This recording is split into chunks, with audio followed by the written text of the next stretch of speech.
नमस्कार दोस्तों, मैं स्टडी राजन से राजेंद्र कुमार। यह जून का पीडी हम पढ़ाए हैं। जो वीडियो नए देख रहे हैं वीडियो को पूरा देखिए, आपको लग जाएगा कि पीडी के कैसा पढ़ा जाता है, क्या याद करना किया जाता है और क्या पूछे जाने की संभावना दिख रहती है। क्योंकि पीडी तो बहुत मिल जाएंगे यूट्यूब पर पढ़ाए हुए, यहाँ आप लोग पढ़ सकते हैं। लेकिन हम क्या करते हैं, पीडी में जो भी इम्पोर्टेंट पूछने की संभावना बहुत अधिक रहती है उस लाइन को हाईलाइट कर देते हैं। इसके साथ साथ फालतू चीज़ से आप लोग को बचाते हैं और VVI जितने भी होते हैं उस सब चीज़ को बताते हैं। तो आप लोग लास्ट तक वीडियो तक बने रहिए। वीडियो अच्छा लगे तो शेयर कीजिए अपने दोस्तों के पास व्हाट्सएप ग्रुप में। ठीक, इसके साथ साथ चैनल को अगर नहीं जुड़े हैं तो सब्सक्राइब कीजिए। ऐसे ही अच्छे अच्छे वीडियो आप लोगों के पास आते रहेंगे। चलिए, राष्ट्रीय घटनाक्रम। तो राष्ट्रीय घटनाक्रम में पहला न्यूज जो है वो क्या है, 2021 में मानसून समान रहने का मौसम विभाग का अनुमान है। भारतीय मौसम विभाग के द्वारा यह अनुमान लगाया गया है। इसमें बोला गया है कि मानसून जो रहेंगे 96 से 106 के बीच में रहता है, तो मानसून समान रहता है। इस वर्ष 98% रहने का अनुमान है, मतलब समान मानसून है। ठीक, अभी भारतीय मौसम विभाग के द्वारा यह अनुमान लगाए गए हैं। इसके साथ साथ एक निजी कंपनी जो है स्क्राइमजेट, वो भी आपको मानसून समान रहने का ही अनुमान लगा चुका है। आगे हम बढ़ते हैं। 8 विभिन्न ट्रिब्यूनल्स को भंग कर इनकी शक्तियाँ उच्च न्यायालय को हस्ताक्षरित करने का अध्यादेश जारी किया गया है। इसका ज़्यादा आप लोगों को कोई ज़रूरत नहीं है। नेक्स्ट जो न्यूज होगा हम आते हैं नीरव मोदी के भारत प्रत्यार्पण का ब्रिटेन गृह मंत्री की मंजूरी। जो नीरव मोदी जो है पंजाब नेशनल बैंक के 14,000 करोड़ रुपया लगभग में लेके भाग गए थे। इसमें इनके मामा मेहर चौकसी का भी हाथ है, जिनको जुलाई मतलब मंथ के पीरियड में दिया है कि उनको पकड़ लिया गया है और प्रत्यार्पण की बात चल रही है। इसके साथ साथ नीरव मोदी को भी भारत लाने के प्रयास जारी है। ठीक, बस कितने करोड़ रुपया, 14,000 करोड़ रुपया कहाँ से, तो पंजाब नेशनल बैंक से। ये बात आप लोग याद रखिएगा। आगे हम बढ़ते हैं। नागा संगठन NSCN के या NSCN के खांगो के साथ संघर्ष विराम में 1 वर्ष की वृद्धि। इतना नादाल है, इसको कोई गलत नहीं है, छोड़िए, नहीं याद करना है। चलिए आगे हम बढ़ते हैं। बिहार के पूर्व मुख्यमंत्री श्री लालू प्रसाद यादव को उच्चतम न्यायालय से जमानत मिली। ठीक, ये आपको इनको सजा मतलब जमानत झारखंड उच्च न्यायालय के द्वारा दिया गया था। CBI कोर्ट के द्वारा इनको सजा दिया गया था। सजा क्यों मिली थी? चारा घोटाले में। ये आपको जेल में है, बस उतना याद रखिए। आगे बढ़ते हैं। ये जनता दल यूनाइटेड जनता दल के राष्ट्रीय अध्यक्ष हैं, राष्ट्रीय जनता दल के राष्ट्रीय अध्यक्ष हैं, जिनकी चुनाव चिन्ह लालटेन छाप है। आगे बढ़ते हैं। छत्तीसगढ़ के बीजापुर के जंगलों में सुरक्षाकर्मियों पर नक्सली हमले के पश्चात ऑपरेशन प्रहार चलाया गया। अभी हाल ही में आपको पता होगा कि हमारे लखनऊ में 22 जवान शहीद हुए थे और एक सैनिक को पकड़ लिया गया था कोबरा यूनिट के, जिसके बाद नक्सलियों के द्वारा उनको खुद छोड़ दिया गया। उसके बाद नक्सलियों को पकड़ने के लिए ऑपरेशन प्रहार चलाया गया है, याद रखिएगा। आगे बढ़ते हैं।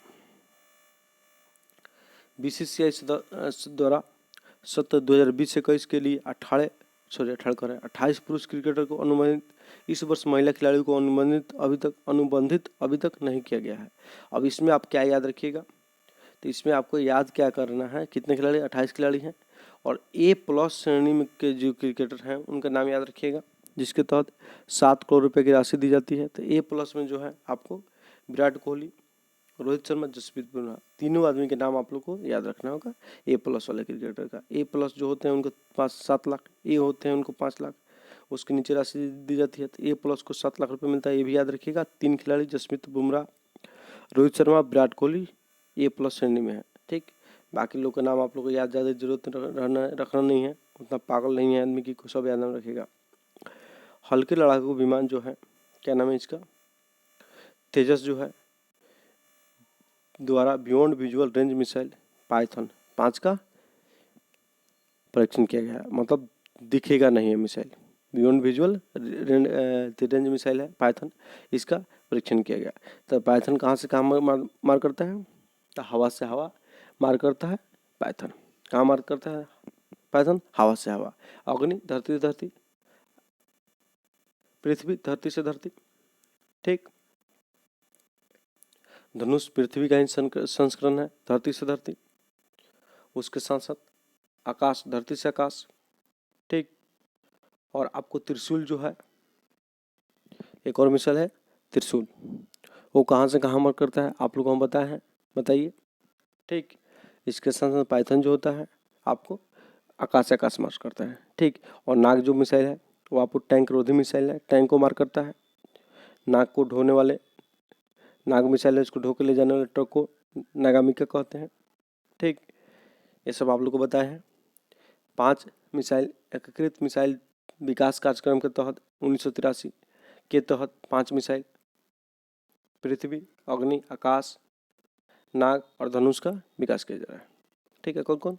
पृथ्वी, अग्नि, आकाश, नाग और धनुष, ठीक। सबके बारे में बता दिए। चलिए, धनुष नहीं दोस्तों, त्रिशूल। कौन? त्रिशूल, क्योंकि धनुष जो है पृथ्वी जो मिसाइल है उसी का आपको समुद्री संस्करण है। चलिए, ये बात याद रखिएगा। यह जो मिसाइल है पाइथन जो है वॉन्सी नामक ड्रोन्स को मार गिराया है हवा में, ये बात याद रखिएगा।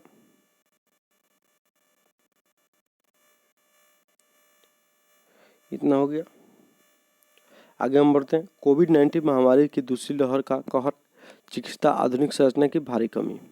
आप लोग को पता है, इस सब न्यूज़ से आप लोग को खुद आप वाकिफ हैं कि ऑक्सीजन, बेड, ये सब सुविधाएं लोगों को नहीं मिल रही थी। उसके बाद 1 मई से 18 वर्ष के ऊपर के लोगों को टीकाकरण के आरंभ किया गया। याद रखिएगा, 1 मई से 18 वर्ष से ऊपर के लोगों को टीकाकरण कार्यक्रम आरंभ किया गया 1 मई 2021 से। भारत में स्पुतनिक जो रूस के गामा यूनिवर्सिटी के द्वारा डेवलप मिसाइल है, भले मिसाइल कह रहे हैं, वैक्सीन है, इसकी अनुमति भारत सरकार के द्वारा इमरजेंसी इस्तेमाल के लिए मिल गई है, ठीक।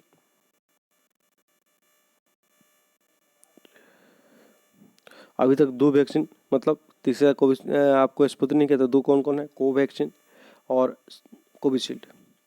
कोविशील्ड जो है सीरम इंस्टीट्यूट ऑफ इंडिया के द्वारा निर्माण किया जा रहा है और भारत बायोटेक के द्वारा कोवैक्सीन का निर्माण किया जा रहा है, ठीक है। कोवैक्सीन पूर्णतः स्वदेशी है और कोविशील्ड जो है ऑक्सफोर्ड यूनिवर्सिटी के द्वारा निर्मित, लेकिन भारत में उसका उत्पादन हो रहा है, ठीक, याद रखिएगा।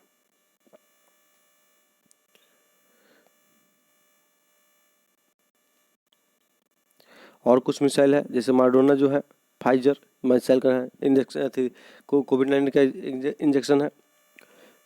वैक्सीन जो है कौन कौन है? Moderna, Pfizer, Johnson and Johnson आदि कंपनियों के द्वारा भी कई मिसाइल विकसित किए गए हैं, जिसको भारत को बचने के लिए ये लोग उत्सुक हैं। टीकाकरण में तेजी लाने के लिए 11 से 14 अप्रैल को 4 दिन का टीका उत्सव शुरू किया गया। 11 अप्रैल को ज्योति सावित्री फुले का जन्म दिवस और 14 अप्रैल को भीमराव अम्बेडकर का जन्म दिवस तक, मतलब सावित्री फुले से लेकर भीमराव अम्बेडकर के जन्म दिवस के अवसर पर टीकाकरण महोत्सव अपनाया गया 11 से 14 अप्रैल तक, याद रखिएगा। आगे हम बढ़ते हैं, आगे हम बढ़ेंगे। आपको 12 से 15 वर्ष की उम्र तक टीकाकरण को मंजूरी देने वाला पहला देश बना है कौन? कनाडा, याद रखिएगा, ठीक।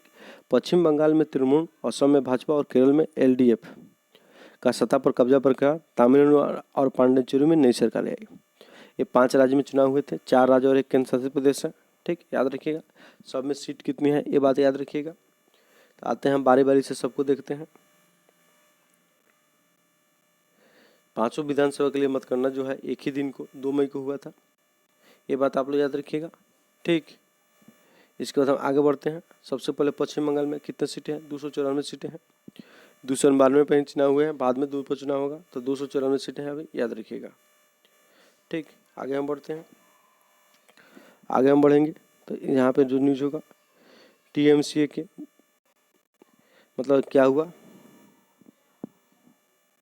मुख्यमंत्री ममता बनर्जी खुद हार गए। उनकी पार्टी तो सरकार बनने में सफल हुई, लेकिन इनके जो मुख्य लीडर जो थे ममता बनर्जी, नंदीग्राम सीट से खुद ही हार गए, ठीक है।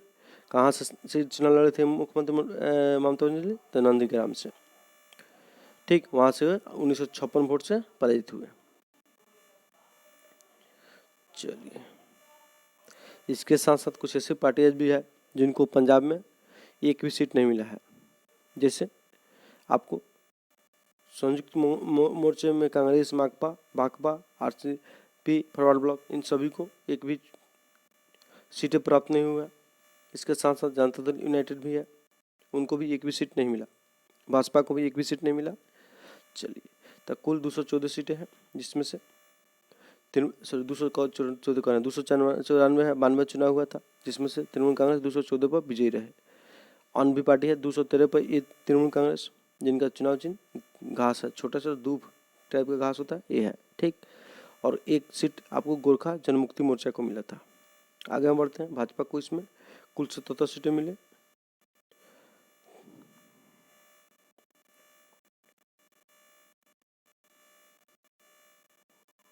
शपथ ग्रहण समारोह मुख्यमंत्री के रूप में तृणमूल कांग्रेस के ममता बनर्जी ही बनी, जिनको विधानसभा सदस्य नहीं है तो उनको 6 माह के अंदर में विधानसभा या विधान परिषद की सदस्यता लेना होगा, नहीं तो मुख्यमंत्री के से त्याग पत्र देना होगा, ठीक, याद रखिएगा।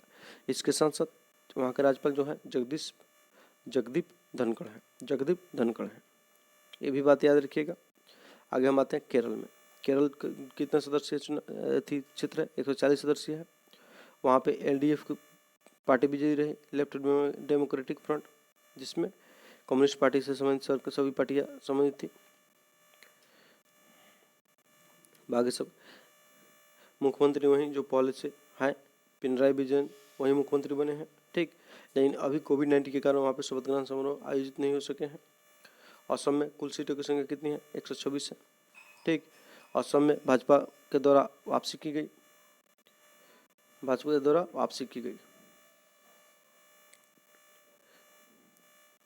चलिए, भाजपा के द्वारा वापसी की गई, लेकिन अब की बार सोनोवाल मुख्यमंत्री नहीं बन के हेमंत बिस्वा शर्मा को बनाया गया है मुख्यमंत्री, ये बात याद रखिएगा, ठीक। सर्वनाथ सोनोवाल को मुख्यमंत्री नहीं बनाया गया, उनके जगह पर हेमंत बिस्वा सोमरन को मुख्यमंत्री बनाया गया, शर्मा को। चलिए, तमिलनाडु में सीटों की संख्या 234 सीटें हैं। यहाँ पे आपको प्रमुख पार्टी जो है अन्ना द्रमुक, मतलब फुल फॉर्म जो है ऑल इंडिया अन्ना द्रविड़ मुत्रे का नाम है, AIADMK है। और एक पार्टी जो है द्रविड़ मुत्रे का नाम जो है DMK। ये दोनों पार्टी वहाँ पे प्रमुख भूमिका निभाती है। इस साल चुनाव में जो विजयी हुए हैं वो DMK के नेतृत्व वाले SPA चुनाव में विजित हुआ था, जिसमें कांग्रेस भी सम्मिलित है, ठीक। तो कितना सीट मिला उसको याद करने की गरज नहीं है। स्टालिन जो है मुख्यमंत्री बने हैं, ये बात याद रखिएगा, ठीक। कौन मुख्यमंत्री बने हैं, स्टालिन, वो पहली बार मुख्यमंत्री बने हैं।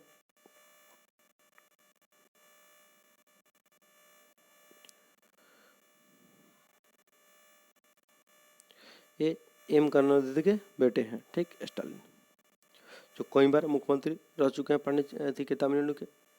और इनको जो शपथ दिलाया वो तमिलनाडु के राज्यपाल बनवाली लाल पुरोहित है, ये बात याद रखिएगा।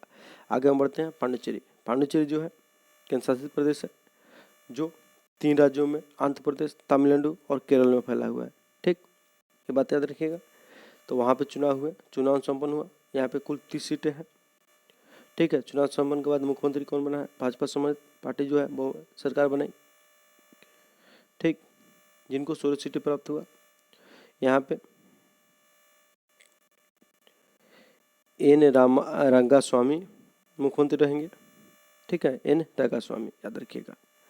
नेक्स्ट न्यूज जो है, राजस्थान में बेरोजगारी भत्ते के लिए नई शर्तों और नियमों का निर्धारण किया गया है। शर्त यह है कि जो कौशल विकास के तहत जुड़ेगा उन्हीं को बेरोजगारी भत्ता मिलेगा और पैसा 4000 रुपये दिया जाएगा प्रति माह, यही नया शर्त है। चलिए आगे बढ़ते हैं हम।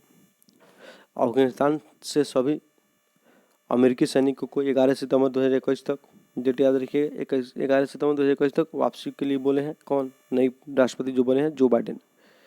आगे हम बढ़ते हैं। अमेरिका और तालिबान के बीच में 2001 के बाद जब वहाँ पे 2000 में जब अमेरिका के एफिल टावर पे अटैक किया गया, उसके बाद से संघर्ष चल रहा है अफगानिस्तान के तालिबान और अमेरिका के बीच में। इसी संघर्ष के दौरान 2011 में ओसामा बिन लादेन मारे गए, ठीक, चलिए आगे हम बढ़ते हैं। चाड के राष्ट्रपति इद्रिस डेबी की संघर्ष के दौरान मृत्यु, उसके बाद नए राष्ट्रपति बनेंगे। चाड का किस महादेश का देश है? तो चाड जो है अफ्रीकन महादेश का देश है। बस इतना याद रखिएगा। राष्ट्रपति कौन मारे गए, कोई जरूरत नहीं है उसका याद करने का, उतना फैक्ट आप लोग याद कीजिएगा, फंस जाइएगा फालतू के फिर में। चलिए नेक्स्ट आते हैं। इजराइल में चुनाव में किसी भी संगठन को स्पष्ट बहुमत नहीं मिला है।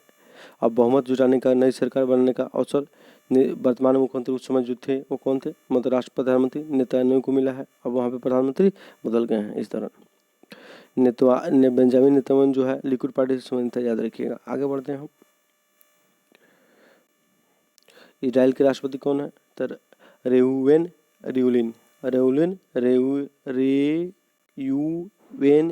रिवलिन है। ठीक, चलिए बस इतना ही। इजराइल पे मेरा वीडियो है उसको देख सकते हैं। इजराइल संघर्ष से समेत जितना ही चर्चा में रहा इस दौरान, तो जितने भी ऑब्जेक्टिव क्वेश्चन इजराइल से बन सकते हैं वो सब हम उस ऑब्जेक्टिव में मतलब अपने वीडियो में शामिल किए हैं। तो प्लेलिस्ट में जाके खोज के देख लीजिए, इजराइल से संबंधित वीडियो होगा। नीदरलैंड और भारत के मध्य आभासी शिखर सम्मेलन। ठीक है, नीदरलैंड जो है आपको यूरोपियन कंट्री है जिसको हॉलैंड या डच भी कहते हैं। ठीक, दोनों के बीच वर्चुअल मीटिंग हुआ। नीदरलैंड के प्रधानमंत्री मार्क रूट है। ठीक, ये बात याद रखिएगा। समझौता क्या क्या हुआ उसकी जरूरत नहीं है इस यहाँ पे याद करने का, नहीं पूछेगा क्वेश्चन, नहीं पूछेगा। चलिए आगे हम बढ़ते हैं। छठा रायसीना संवाद वर्चुअल तरीके से संपन्न। मोस्ट इम्पोर्टेंट, जितना इम्पोर्टेंट आप इसको बना सकते हैं बना लीजिए। ठीक, इसका नेतृत्व शुभारंभ कौन किया? नरेंद्र मोदी ने किया। इसका उद्देश्य क्या होता है? आपको विभिन्न देशों के साथ अंतर्राष्ट्रीय संबंध पर चर्चा करना। ये जब भी मीटिंग होता है वो दिल्ली में होता है, याद रखिएगा। ठीक, इस वर्ष इसका थीम क्या था? कोविड-19 महामारी पर केंद्रित थीम क्या है? Viral word outbreak outer and out of control. रुकिए, थीम है वो है वायरल वर्ड्स आउटब्रेक ऑथर्स, क्या लिखा है देख लीजिए, authors and out of control, यही थीम है, जिसको एक बार नेट से खोज कर देख लीजिएगा। वायरल वर्ड से इतना याद रख सकते हैं, ज़्यादा अगर बड़ा थीम लगा viral word out of control याद रखिएगा, इतना काम चल जाएगा। ठीक, चलिए आगे हम बढ़ते हैं। ये इम्पोर्टेंट है, बहुत इम्पोर्टेंट है, जितना इम्पोर्टेंट बना लीजिए। रायसीना डायलॉग जो होता है भू राजनीतिक माने जियो पॉलिटिक्स और भू आर्थिक जियो इकोनॉमिक्स पर चर्चा करने के लिए भारत के द्वारा आयोजित किया जाता है। हर एक वर्ष में एक बार इसका आयोजन होता है। मोस्ट इम्पोर्टेंट, इसका आयोजन दिल्ली में होता है। ठीक है, कौन कौन करता है? तो दिल्ली स्थित think tank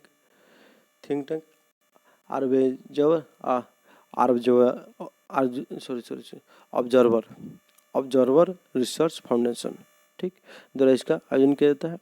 Delhi think tank और रुकिए, यहाँ पे कौन कौन आयोजन करता है इसका? तो विदेश मंत्रालय और दिल्ली स्थित think tank observer reserve foundation के द्वारा इसका आयोजन किया जाता है। ठीक, इसका पहला आयोजन 2016 में ये हुआ था। ये मोस्ट इम्पोर्टेंट है आपके लिए। वह एक ऐसे बहुदेशीय मतलब यह बहुदेशीय सम्मेलन, विभिन्न देश के लोग इसमें भाग लेते हैं, जिसमें पत्रकार, राजनेता, उद्योग व्यापार जगत के प्रतिनिधि आदि यहाँ पे आते हैं। हमेशा होता है हर साल। दिल्ली डायलॉग दिल्ली में ही आयोजित होता है। कौन कौन आयोजित करता है आपको बता दिए। 2016 में इसका सबसे पहले शुरू किया गया था। थीम भी बता दिए, इंपॉर्टेंट है। अब की बार देखिए कौन कौन आया था। बहुत लोग आए थे, जिसमें रवांडा के राष्ट्रपति पाल कमांगे, इंपॉर्टेंट नहीं है, एक बार नाम सुना दे रहे हैं आप लोग को। डेनमार्क के राष्ट्रपति गेट फ्रेड रेक्सन ये आए हैं। दोनों मुख्य अतिथि हैं। मोस्ट इम्पोर्टेंट है। मुख्य अतिथि हैं तो इम्पोर्टेंट है। कौन कौन है? तो पॉल कगामे और डेनमार्क के प्रधानमंत्री गेट फेडरेक्शन मोस्ट इम्पोर्टेंट। ठीक, चलिए आगे हम बढ़ते हैं। आगे बहुत लोग भाग लिया है, जिसको जानने की जरूरत नहीं है आप लोग को। कोविड-19 की नई लहर के चलते ब्रिटेन के और जापान के प्रधानमंत्री की भारत यात्रा रद्द हो गई। योजुदो सुगा है जो आपको जापान का प्रधानमंत्री है, और ब्रिटेन के प्रधानमंत्री बोरिस जॉनसन है। आप लोगों को पता है दोनों आदमी भारत नहीं है। ठीक है, योशिहिदे सुगा जापान का प्रधानमंत्री, बोरिस जॉनसन ब्रिटेन के प्रधानमंत्री, याद रखिएगा। बाद में वर्चुअल तरीके से इन लोगों से सम्मेलन हुआ। आगे आते हैं हम।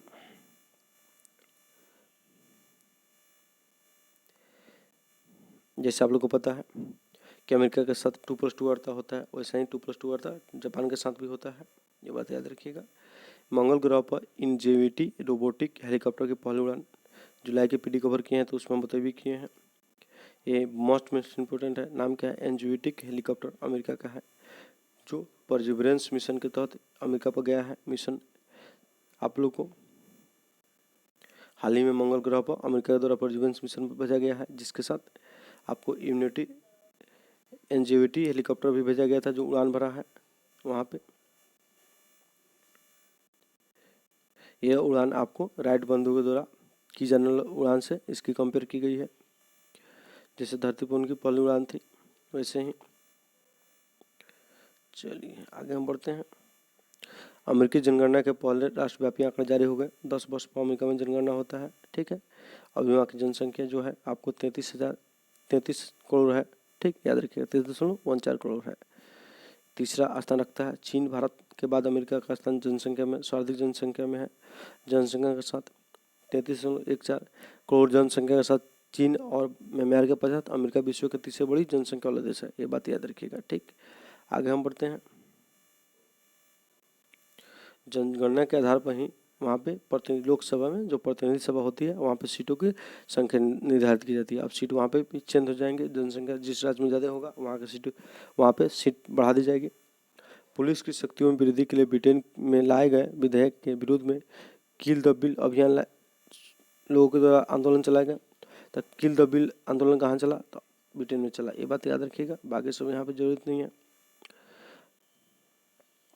आंदोलनकारियों के दमन के बावजूद म्यांमार के सैन्य शासन के विरुद्ध प्रदर्शन हो रहे हैं। आप लोगों को पता है कि हाल ही में वहाँ पे कू हुआ है, और सैनिक कू के बाद सैन्य शासन प्रारंभ हो गया है, जो यहाँ पे पहले लोकतांत्रिक शासन चल रहा था, ठीक। ये बातें देखिए। वहाँ के शीर्ष नेताओं को गिरफ्तार कर लिया गया है, जिसके लेकर विरोध प्रदर्शन जोरों पे है। इंडोनेशियाई नौसेना की पनडुब्बी समुद्र में डूबी, ठीक है, जिसमें 53 सैनिक मारे गए। नाम क्या है इसका? II नागला 402। ज़्यादा इम्पोर्टेंट है नहीं, ठीक है। चलिए आगे हम बढ़ते हैं। आगे जो न्यूज़ है, भूटान में दंतक परियोजना का 60 वर्ष पूर्व। इस परियोजना के तहत आधारभूत संरचना का विकास किया जाता है, ठीक है। कौन सा परियोजना है? दंतक, याद रखिएगा। बहुत इंपॉर्टेंट, ज़्यादा नहीं है वहाँ पे, बाकी सब बता दिए। विश्व प्रेस स्वतंत्रता सूचकांक में भारत का स्थान 142वां मोस्ट में भी है, ठीक है। इसको जारी कौन करता है? तब प्रेस स्वतंत्रता सूचकांक को जारी कौन करता है? एक मिनट दोस्तों, जारी कौन करता है बताते हैं।